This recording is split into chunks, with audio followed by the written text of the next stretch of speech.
تو آئیے ہمیں حضور علیہ السلام کی سیرت کو عملاً سیکھنا بھی ہے، اس پر عمل پیرا بھی ہونا ہے، اور ہمارا دین ہم سے اس بات کا تقاضا بھی کرتا ہے۔ اور حضور علیہ السلام کی محبت جس کا ہمیں دعویٰ ہے کہ ہم حضور کے محب ہیں، حضور علیہ السلام کے ہم عاشق ہیں، تو اس عشق کا اور اس محبت کا بھی تقاضا یہی ہے۔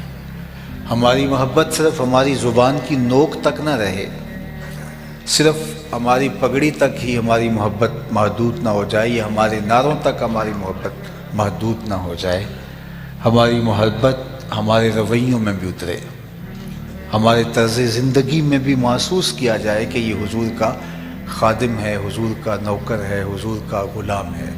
میرے استاد فرمایا کرتے تھے، یہ نہ ہو کہ لوگ تمہیں پوچھیں تم کون ہوتے ہو اور تمہیں بتانا پڑے کہ ہم مسلمان ہوتے ہیں، یہ دیکھو مذہب کے خانے میں اسلام لکھا ہوا ہے، ہم عاشق رسول ہوتے ہیں، ہم محب رسول ہیں۔ فرمایا کرتے تھے تمہیں بتانے کی نوبت نہ آئے اور کسی کو پوچھنے کی ضرورت محسوس نہ ہو، تمہاری وضاقتہ، طرز زندگی، انداز معاشرت ایسا ہو، تم دور سے چلے آ رہے ہو، لوگ کہیں وہ دیکھو حضور کا غلام آ رہا۔ اور میں کہا کرتا ہوں کہ تم دور سے پہچانے جاؤ کہ حضور کے غلام ہو، لیکن جب کسی کے نیڑے لگو تو پھر بھی پتہ چلے کہ یہ حضور کا غلام ہے۔ یہ نہیں کہ تم دور سے تو دکھائی دو کہ یہ بہت بڑا عاشق رسول ہے، یہ حضور علیہ السلام کا غلام ہے، لیکن جب کسی کے نیڑے لگو، کوئی تم سے رشتہ داری کر کے دیکھے، کوئی کاروبار کر کے دیکھے، تمہاری ہمسائیگی میں گھر خرید کے دیکھ لے، تمہیں قرض دے کے دیکھ لے، پھر وہ پریشان ہو جائے کہ یہ اوپر سے تو اچھا مسلمان لگ رہا تھا، لیکن نیڑے ہو کے دیکھا تو یہ کچھ اور نکلا، اس کے لہجے میں یوں تو برف تھی لیکن جو چھو کے دیکھا تو ہاتھ جل گئے۔ نہیں، جب کوئی تمہیں دور سے دیکھے تو اسے لگے کہ یہ حضور کا عاشق ہے، اور جب کوئی تمہارے نیڑے ہو تو وہ مصطفیٰ جان رحمت پہ درود پڑھنے لگ جائے کہ حضور علیہ السلام کے عاشق، حضور علیہ السلام کے غلام ایسے ہوا کرتے ہیں۔ ہمارے رویے بتائیں، ہمارے کردار سے خوشبو آئے، ہمارے طرز زندگی کی مہک سے لوگ مست ہو جائیں کہ واقعہ حضور کے غلام اور حضور کے عاشق ایسے ہوا کرتے ہیں۔ تو مجھے اور آپ کو عملی آقا کریم علیہ الصلاۃ والتسلیم کی غلامی کا ثبوت فراہم کرنا ہوگا۔ آقا علیہ الصلاۃ والسلام کی سیرت ہمیں سیکھنی بھی ہوگی اور اس پر عمل پیرا بھی ہونا ہوگا۔ ہمارے رویے، ہمارا طرز زندگی بتائے کہ یہ ان کا نوکر، ان کی گداگر ہے۔ ہمارے بزرگ، ان کو دیکھ کر کے لوگ کلمہ پڑھ لیتے تھے۔ امام محمد بن حسن شیبانی امام اعظم ابو حنیفہ کے شاگرد ہیں، اور جب وہ بصرے آتے ہیں تو کوئی مناظرے کے لیے عیسائی کھڑا ہو جاتا ہے کہ مسلمانوں کا امام آ تو لے، ایسے سوال کروں گا کہ جواب نہیں دے پائیں گے۔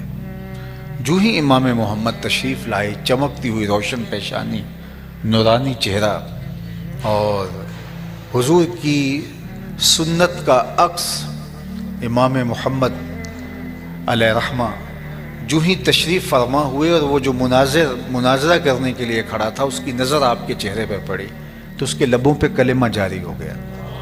تو لوگوں نے کہا تم تو مناظرہ کرنے آئے تھے اور تم کلمہ پڑھنے لگے۔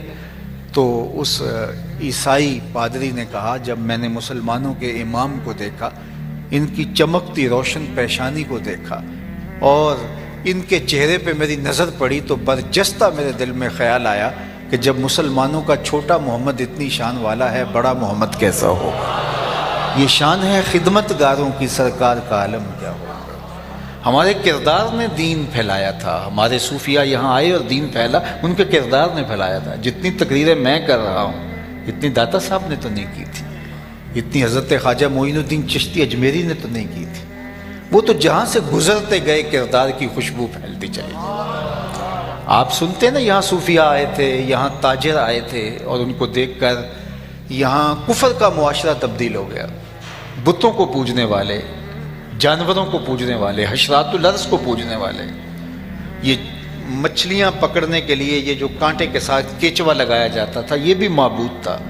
اپنے ہاتھوں سے تراشے ہوئے مٹی کے مادو اور پتھر کے اصنام اور لکڑی کے وثن پوجنے والے، ان لوگوں کے کردار سے بدل گئے۔ جو تاجر آئے تھے، جو مختلف جگہوں سے صوفی آئے تھے، علماء آئے تھے، ہمارے حکمران آئے تھے. میں ایک سوال کرتا ہوں، وہ یہ کہ وہ لوگ آئے تھے اور یہ معاشرہ بدل گیا اور ایمان کا نور پھیلنے لگا.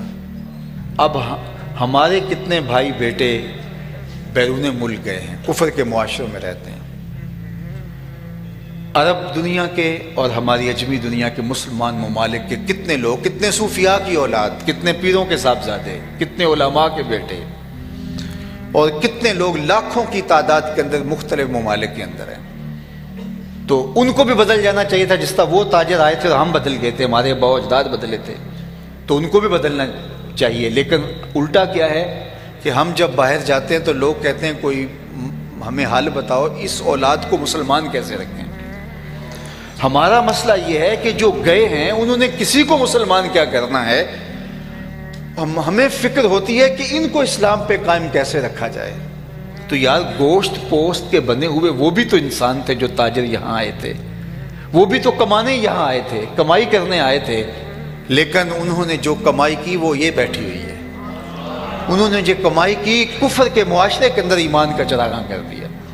اور ہمارے جو تبلیغ بھی کرنے گئے ہیں، ہمارے جو وہاں جو ہے وہ تجارت کرنے گئے ہیں، تو ہمارا مسئلہ یہ ہے کہ ان سے اپنی اولادیں نہیں سنبھالی جا رہی. تو یہ کتنا لمحہ فکریہ ہے. اس لیے کہ وہ پریکٹیکل مسلمان تھے، عملی طور پر مسلمان تھے. وہ صرف زبان کی نوک سے مسلمان نہیں تھے، ان کے رویوں سے، ان کے طرز زندگی سے اسلام کا نور جھلکتا تھا. پھر وہ جدھر سے گزرتے گئے وہ خوشبو بانٹتے گئے. انہوں نے باقاعدہ کوئی مجلسیں قائم کر کے لوگوں کو متاثر نہیں کیا. انہوں نے کاروبار میں سچ بولا تو لوگوں نے کہا کہ جس شخص نے اس کو سچ سکھایا اس کا نام پوچھنا چاہتے ہیں. انہوں نے کہا اس کا نام پوچھنا ہے تو درود پڑھو، ہم نام محمد بتاتے ہیں صلی اللہ علیہ وآلہ وسلم. تو اب ہمارے رویے لوگوں کے اسلام کے راستے کے اندر رکاوٹ بن گئے. ایک انڈین رائٹر ہے سوامی لکشمن پرساد، اس نے ایک کتاب لکھی عرب کا چاند. کوئی بہت ضخیم کتاب نہیں ہے، وہ 250-300 صفحات پر مشتمل ہو گیا. میٹرک کے زمانے میں وہ کتاب اتنے شوق سے پڑھی کہ ایک ہندو نے لکھی ہے، پھر 2 بار پڑھی، پھر 3 مرتبہ پڑھی وہ کتاب.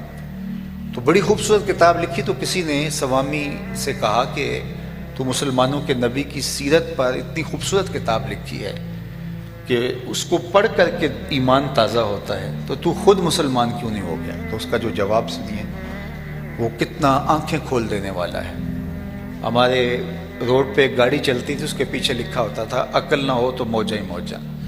اگر نہ سمجھے تو موج ہے، لیکن اگر سمجھے تو یہ نیندیں اچاٹ کر دے جملہ.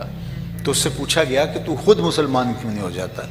تو اس نے کہا جب میں مسلمانوں کے پیغمبر کی سیرت لکھنے کے لیے امہات کتب سیر کا مطالعہ کیا تو میرے دل میں بھی یہ جذبہ جاگا کہ اس پیغمبر پر ایمان کیوں نہ لے آؤں جس کی سیرت اتنی تابناک اور روشن ہے. لیکن جب دور موجود کے مسلمانوں کو دیکھتا ہوں تو میں کہتا ہوں میں ہندو ٹھیک ہوں. ہمارا وجود لوگوں کے ایمان لانے کے راستے میں رکاوٹ بن گیا، اور ہمارے اسلاف کا وجود کفر کے اندھیرے دور کرنے کا ذریعہ بنا. اس لیے ہمیں اپنے اوپر غور کرنا ہوگا.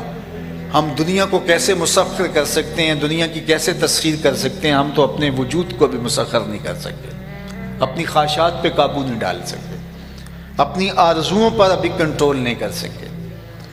جب تک ہم ان کی محبت کے سانچے میں نہیں ڈھل جاتے.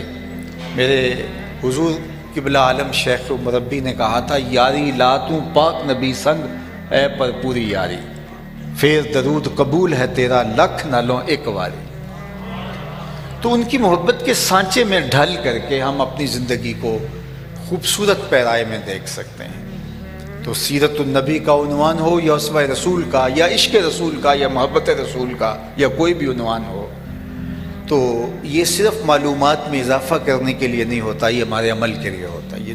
یہ سمی تلذذ کے لیے نہیں ہوتا کہ کانوں کی لذت اس سے حاصل کر لیں، بلکہ اس ہمیں سیکھنے بیٹھتے ہیں کہ ہمارے آقا کریم کس طرح زندگی گزارتے تھے، اور انہوں نے جس طرح زندگی گزاری ہے، جس طرح شب و روز بسر کیے ہیں، تو ہمیں اس پر اپنی زندگی کو لانا ہوگا. آقا کریم علیہ السلام سے پوچھا گیا کہ مومن بزدل ہو سکتا ہے؟ کہا نہیں، مومن بہادر ہوتا ہے.